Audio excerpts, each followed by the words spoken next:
माँ भगवती वैष्णो देवी के त्रिकूट पर्वत के नीचे एक गांव पड़ता है जिसको अघार कहते हैं, डोगरी में गार कहते हैं। वहां पर एक माँ भगवती के अनन्य भक्त महाराज श्री बाबा जितमल जी रहते थे, जिन्हें प्रेम से हम सब लोग डोगरा लोग बाबा जित्तो जी कहते हैं। इतनी अनन्य भक्ति थी कि नित्य भगवती के दर्शन करने जाते रोज। और महाराज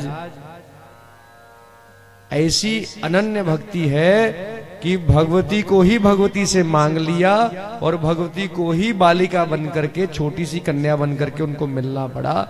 वही वैष्णो माता ही उनके घर में बुआ कोड़ी, ऐसे हम बड़े प्रेम से कहते हैं, कोड़ी जी बन करके आई।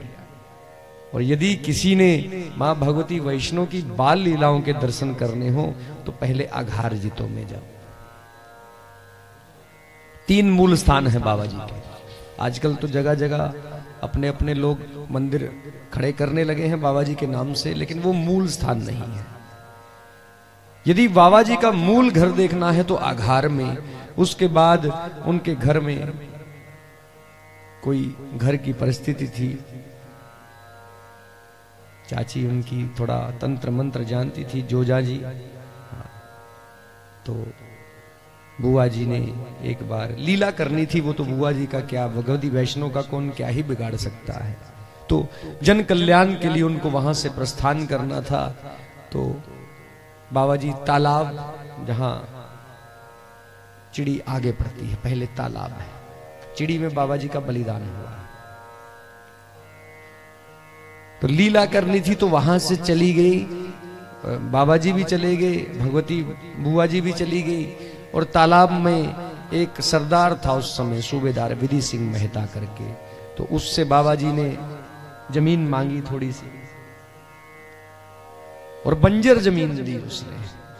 तब सबकी गेहूं लग चुकी थी, हरी हरी गेहूं हो चुकी थी। और बाबा जी का प्रताप देखिए, बाबा जी आगे आगे हल चला रहे हैं, पीछे पीछे गेहूं डाल रहे हैं और पीछे पीछे गेहूं उगती जा रही है। लोगों की महीनों में गेहूं तैयार होती है, बाबा जी की गेहूं दिनों में तैयार हो। और जब विधि सिंह मेहता ने इतनी लहलहाती फसल देखी तो महाराज बेईमान हो गया और बाबा जी को कहता है कि ये सारी फसल मैं रखूंगा। तो उस समय महाराज बाबा जी ने फसल का ढेर लगाया था। इस स्थान को झिड़ी कहते हैं। 3 मूल स्थान है, एक जन्म स्थान घार जितो, एक बाबा जी का तालाब, और एक जहां बाबा जी की समाधि है झिड़ी। वहां पर ढेर लगा करके बाबा जी ने अपनी कटार निकाली और कहा, ये किसान की मेहनत है और किसान की मेहनत सूखी तुझे पचेगी नहीं, तुझे गीली करके खिलाता हूं। और महाराज कटार से अपने आप को समाप्त करके खून में महाराज उस फसल को भुगा दिया, बलिदान दे दिया किसानों के लिए।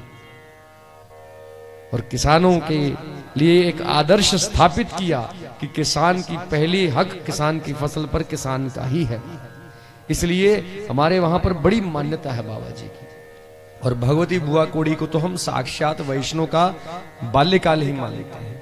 और आज भी महाराज वो गुड़िया, छोटी छोटी खेलने वाली वो गेंद इत्यादि वहां पे चढ़ाई जाती है और सबकी मनोकामनाएं भी पूरी करती हैं भगवती। तो बाबा जी का वो देव स्थान है और बड़ा सिद्ध स्थान है। जिस पक्षी ने भी कहते हैं उस गेहूं के दाने को खाया है, जिस समय बाबा जी का मेला लगता है घूमते घूमते आते हैं महाराज। उनके वंश के, वंशों के वंश, जिन चिड़िया ने भी खाया है उन चिड़ियों के आगे बच्चे भी घूमते बाबा जी के स्थान पर आते हैं कि हमने तेरा अन्न खाया है। ऐसी बाबा जी की महिमा है। तो उनके चरणों में प्रणाम करके आज कथा को आगे ले जाए।